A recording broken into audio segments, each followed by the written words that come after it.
If you've ever tried a Temu coupon code and thought, okay, this one must be expired, there's a good chance the code was actually fine. Most of the time, the problem isn't the coupon, it's how it's being used. Let me explain this clearly because this confuses a lot of people. Before we start, I've put the working Temu coupon code right here on the screen, and it's also in the description and pinned comment, along with a couple of backup codes that are still active. Now here's what usually happens. People find a coupon code, enter it, and then see one of three things.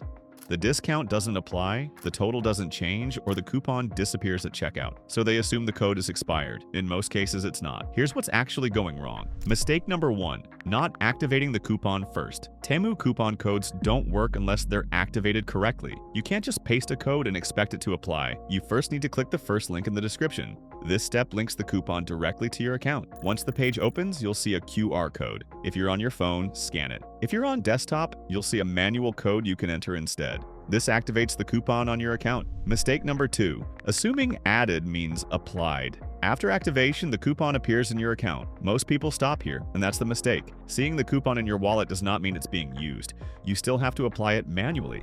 Mistake number 3, skipping the checkout selection. Add your items to the cart like normal. At checkout, look for available coupons. Tap it. Now manually select the coupon you activated. Once selected, your total should drop immediately. If you don't select it, Temu ignores the coupon, even though it looks like it's there. Final check. Before placing your order, double-check. The coupon is selected, the discount is visible in the total. If both are there, the coupon is working. So if your Temu coupon wasn't working before, it probably wasn't expired. It just wasn't fully applied. Try again using the code on screen, follow the steps exactly, and see the difference. And if this finally fixes it for you, comment how much you saved. I want to know if this helped.